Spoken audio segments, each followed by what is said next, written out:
Hi everyone, it's Miss Ty. I'm sure your family told you school is closed today. That means you will not be riding the bus to school to learn today.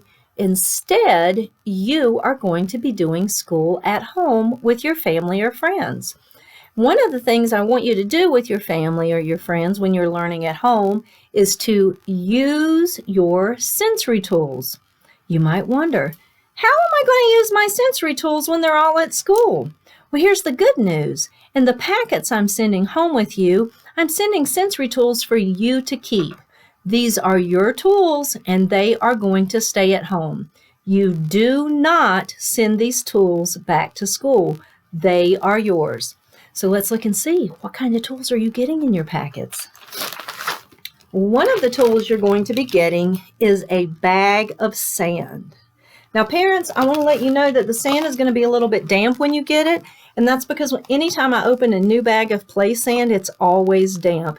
If you don't like the dampness of the sand, just leave the bag open. The water will evaporate overnight. However, I would encourage you not only to use the sand dry, but I would encourage you to add a little water to it at times.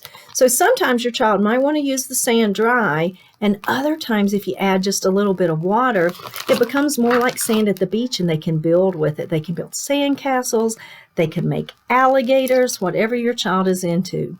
In addition to using it dry and adding a little bit of water, another option is putting it in a plastic tub and adding a good bit of water, so much water that it even goes above the sand. Then your child can move the sand back and forth like it moves in the ocean. And it provides a completely different type of sensory input.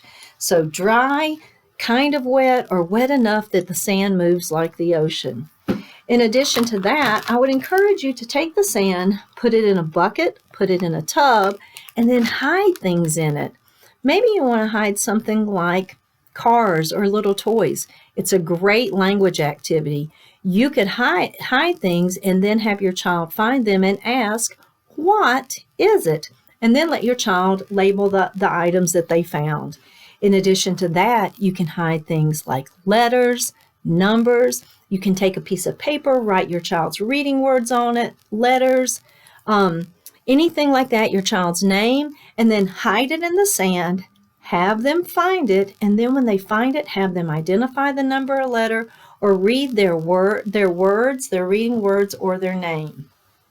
Another activity or another purpose you could use the sand for is as a weighted pad. So what you can use this for, in particular, if your child needs a little extra sensory input, especially those of you who have children who love deep pressure, you can take the sand in the Ziploc bag and spread it out on your child's lap. And it works just as well as a lap pad, a weighted lap pad would do. Some of our kids also like to have, we have a variety of types of weighted lap pads. We have ones that are flat. We have one that looks like a cat. We have ones that are in tubes. And a lot of children enjoy the ones in tubes and enjoy putting them on their shoulders or around their necks. So feel free to use your sand in other ways. You could put it in a tube sock and use that as a lap weight, a weighted lap tube. Or you could put it in a tube sock and then have your child put it around their neck. So again, one of the things all of the children are getting that are theirs to keep is a bag of sand.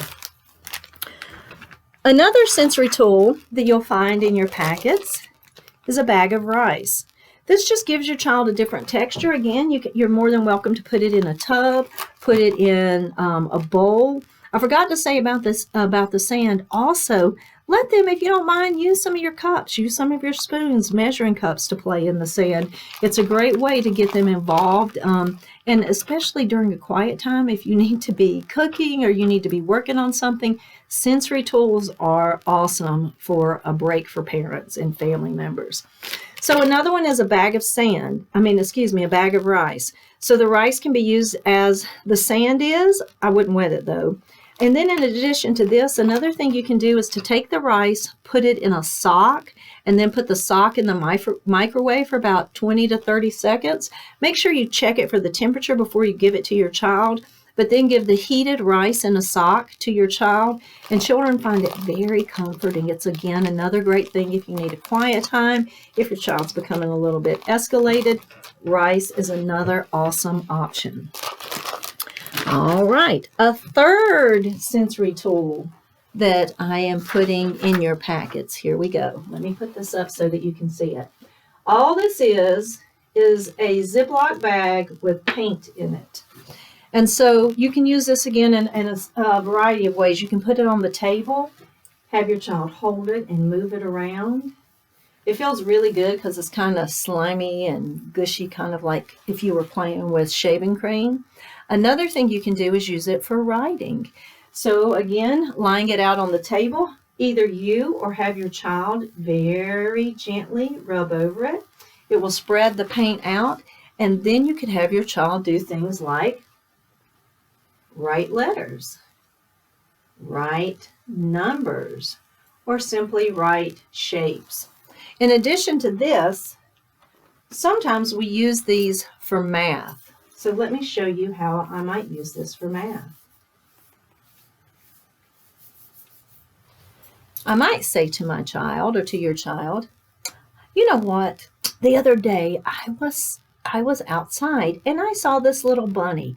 This little bunny was hopping through the garden. When he was hopping through the garden, I saw him eat 5 carrots. Can you believe that? That bunny ate 5 carrots. Can we use our sensory tool to show 5 carrots? And then you can have your child do something like this. 1, 2, 3, 4, 5. Look at that. That bunny was eating 5 carrots. All right.